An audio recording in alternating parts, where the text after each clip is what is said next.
So, did I really build this car for under $3,000? Or am I just full of shit?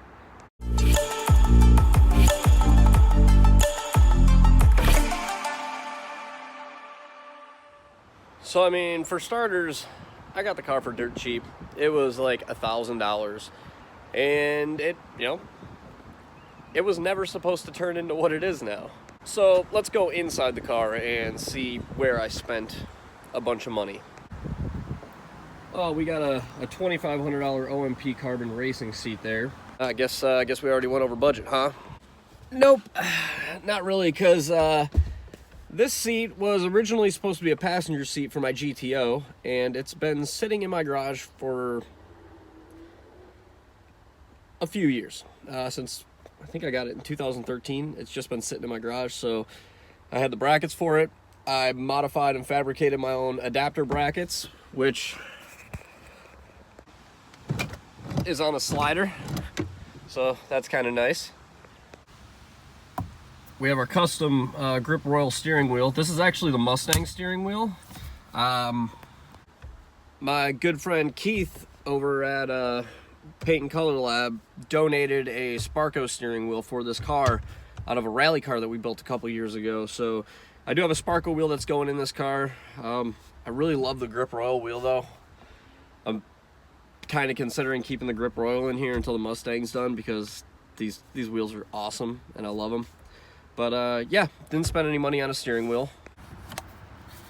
So the quick release hub adapter I got for sale in Jegs. It was on sale for like 40 bucks. So, you know, didn't spend a bunch of money on a quick release or hub adapter because I just welded a adapter on. Wideband, got it from my buddy Russ for dirt cheap. I think it was like 40-50 bucks for that. All three of these gauges combined were only like $35. And they all work great, surprisingly. I thought the oil pressure gauge didn't work. It works fine. Dragon Ball shift knob. You know, this is the one out of the Mustang also. $35 handbrake. SAFC Neo. Got a really good deal on that for about 100 bucks. Then, you know, I've had spare fuse panels and stuff like that laying around. I bought a bunch of these for the Mustang. I only ended up using 2 of them, so I have like 3 or 4 of these laying around still. You know, relays, same thing. I bought a big bulk of relays for the Mustang and have a bunch spare, so I didn't spend any money on that. Wiring, had a bunch of spare wire laying around, didn't spend any money on that. Honestly, the most money spent on the interior of the car is in the radio and sound system because I put all new speakers in it. Granted, they were cheap-ass speakers, and, you know, the radio was, I think the radio was like $13 on Amazon or something. You can get speakers and radios on Amazon for dirt cheap. It doesn't sound great, though. It doesn't sound very good, but it sounds better than it did before. So, you know, we're like under $300 on the inside of the car with everything that we bought for it, so not that much. You know, we kept stock wheels and tires on it for now. Didn't do any body work on the car. Basically left it as it was. But 1J, you put a 1J in it. 1Js are expensive. Yeah, if you get a 1J with an R154 or something like that, you're going to spend a decent chunk of change on it. But I got that ECU, harness, full accessories, ready to go, drop in. Harness was actually already modified, ready to just be wired in. Had to wire up like 2 wires, fired up. 500 bucks. Basically, it was one of those things. My buddy had it sitting in his garage for a long time. He wanted to go LS swap with his car instead. And I told him, hey man, when you're ready to do LS swap, let me know. I'll help you do it. And I'll teach you how to do it and, you know, do some fab work for you, stuff like that. It'd be a fun little project. And he's like, well, if you're going to help me with that, I'll sell you the engine for dirt cheap. And, you know, we came to an agreement, kind of bartered it out. And a lot of this car is built on bartering and, you know, trading parts and stuff like that. The coilovers, BC coilovers. If you guys remember seeing the video when I pulled the engine out and pulled the trans out, this thing had a really good spec flywheel and clutch in it. So, my friend Chance, who had a Cressida sitting around, he's trying to sell it, and it had BC coilovers on it, and I was like, hey, since you're not going to use those, I'll trade you the engine out of this car and that spec flywheel for your coilovers and pull the stock suspension off this. And that's how we came to an agreement and traded traded coilovers for the old engine and flywheel out of this car. The fuel system, for example, $35 fuel pressure regulator, came with all the fittings. You'll see that I have a bunch of different line on the car because it's compiled of, you know, scrap pieces or extra cut off of line of previous projects that I have sitting in a box in my garage, so I didn't spend any extra money on lines and fittings. The only one I actually spent money on lines and fittings was to do a power steering line, and I had to buy one fitting for that and like 3 feet of PTFE line, which was not very expensive. eBay charge pipes, intercooler, blow-off valve, eBay manifold, wastegate, scrap pipe, down pipe there, oil lines, like this oil line and fitting kit that I have on here. That was super cheap on eBay, but we did do a single turbo, and we did do an AccuSump and oil cooler. Now, that is not the turbo that is staying on this car. That is actually the turbo off of my GTO. It's a little bit too big for this. It's fun on the highway. It pulls hard on the highway, but there's nothing down low. So we do have a Garrett GTW 3684 going on it, journal bearing turbo, and that thing is going to be a lot better than that. But you're probably asking, well, that's a lot of money.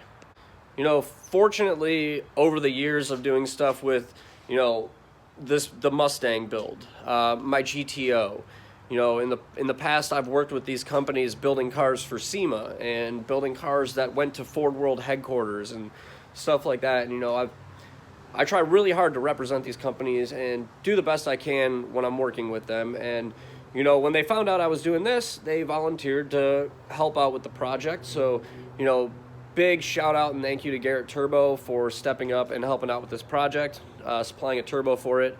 Canton Racing has been there. They've been one of my first sponsors for drifting and stuff like that. They jumped on board back in 2013. Just been super supportive of me over the years, and, you know, obviously doing some videos and install stuff like that for them, and they supplied the AccuSump and oil cooler for this vehicle. So, you know, I can't thank them enough for just being there for me over the years and all of the help and support that they've given me. And this project would not be where it is without them or their support. So let's pretend for a second that we didn't do any of the, you know, say I didn't get the support from my sponsors and stuff like that on this. Would we still be under budget? Well, yeah, because I just wouldn't have done the things that I did.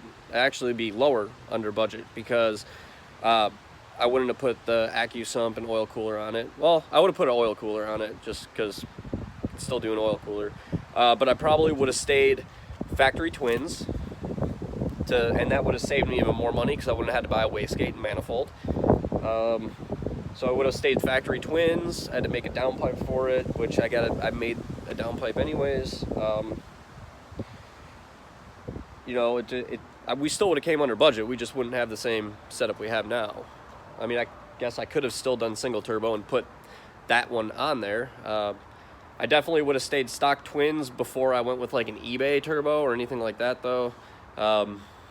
Just because I'm not really a fan of eBay turbos at all. After you run a Garrett turbo, you're going to be super spoiled and you won't want to run anything but a Garrett turbo. So yeah, it was either that or stock.